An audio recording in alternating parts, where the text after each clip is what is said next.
शिव पुराण विद्येश्वर संहिता 10वां अध्याय। प्रणव एवं पंचाक्षर मंत्र की महत्ता। ब्रह्मा और विष्णु ने पूछा, प्रभु, सृष्टि आदि 5 कृत्यों के लक्षण क्या हैं? ये हम दोनों को बताइए। भगवान शिव बोले, मेरे कर्तव्यों को समझना अत्यंत गहन है, तथापि मैं कृपा पूर्वक तुम्हें बता रहा हूं।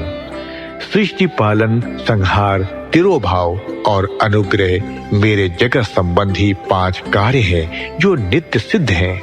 संसार की रचना का आरंभ सृष्टि कहलाता है। मुझसे पालित होकर सृष्टि का स्थिर रहना उसका पालन है, उसका विनाश ही संहार है।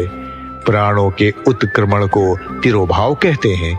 इन सब से छुटकारा मिल जाना ही मेरा अनुग्रह अर्थात मोक्ष है। ये मेरे 5 कृत्य हैं। सृष्टि आदि 4 कृत्य संसार का विस्तार करने वाले हैं। 5वां कृत्य मोक्ष का है। मेरे भक्तजन इन 5 कार्यों को 5 भूतों में देखते हैं। सृष्टि धरती पर, स्थिति जल में, संहार अग्नि में, तिरोभाव वायु में और अनुग्रह आकाश में स्थित है। पृथ्वी से सबकी सृष्टि होती है, जल से वृद्धि होती है, आग सबको जला देती है, वायु एक स्थान से दूसरे स्थान पर ले जाती है और आकाश सबको अनुग्रहित करता है। इन 5 कृत्यों का भार वहन करने के लिए ही मेरे 5 मुख हैं। 4 दिशाओं में 4 मुख और इनके बीच में 5वां मुख है। पुत्रों, तुम दोनों ने मुझे तपस्या से प्रसन्न कर सृष्टि और पालन 2 कार्य प्राप्त किए हैं। इसी प्रकार मेरे विभूति स्वरूप रुद्र और महेश्वर ने संहार और तिरोभाव कार्य मुझसे प्राप्त किए हैं, परंतु मोक्ष मैं स्वयं प्रदान करता हूँ। मैंने पूर्व काल में अपने स्वरूप भूत मंत्र का उपदेश दिया है, जो ओमकार रूप में प्रसिद्ध है। ये मंगलकारी मंत्र है। सर्वप्रथम मेरे मुख से ओमकार प्रकट हुआ, जो मेरे स्वरूप का बोध कराता है। इसका स्मरण निरंतर करने से मेरा ही सदा स्मरण होता है। मेरे उत्तरवर्ती मुख से आकार का, पश्चिम मुख से उत्कार का, दक्षिण मुख से मकार का, पूर्ववर्ती मुख से बिंदु का तथा मध्यवर्ती मुख से नाद का प्रकटीकरण हुआ है। इस प्रकार इन 5 अवयवों से ओमकार का विस्तार हुआ है। ये 5 अवयवों के एकाकार होने पर प्रणव ओम नामक अक्षर उत्पन्न हुआ।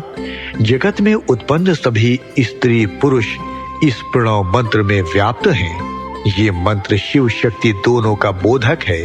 इसी से पंचाक्षर मंत्र ओम नमः शिवाय की उत्पत्ति हुई है। ये मेरे साकार रूप का बोधक है। इस पंचाक्षर मंत्र से मात्र का वर्ण प्रकट हुए हैं, जो 5 भेद वाले हैं। इसी से शिरो मंत्र सहित त्रिपदा गायत्री का प्राकट्य हुआ है। इस गायत्री से संपूर्ण वेद प्रकट हुए और उन वेदों से करोड़ों मंत्र निकले हैं। उन मंत्रों से विभिन्न कार्यों की सिद्धि होती है। इस पंचाक्षर प्रणव मंत्र से सभी मनोरथ पूर्ण होते हैं। इस मंत्र से भोग और मोक्ष दोनों प्राप्त होते हैं। नंदिकेश्वर कहते हैं, जब दंबा उमा गौरी पार्वती के साथ बैठे महादेव ने उत्तरवर्ती मुख बैठे ब्रह्मा और विष्णु को पर्दा करने वाले वस्त्र से आच्छादित कर उनके मस्तक पर अपना हाथ रखकर धीरे धीरे उच्चारण कर उन्हें उत्तम मंत्र का उपदेश दिया। 3 बार मंत्र का उच्चारण करके भगवान शिव ने उन्हें शिष्यों के रूप में दीक्षा दी। गुरु दक्षिणा के रूप में दोनों ने अपने आप को समर्पित करते हुए दोनों हाथ जोड़कर उनके समीप खड़े हो जगत गुरु भगवान शिव की इस प्रकार स्तुति करने लगे। ब्रह्मा विष्णु बोले, प्रभु, आपके साकार और निराकार 2 रूप हैं। आप तेज से प्रकाशित हैं। आप सबके स्वामी हैं।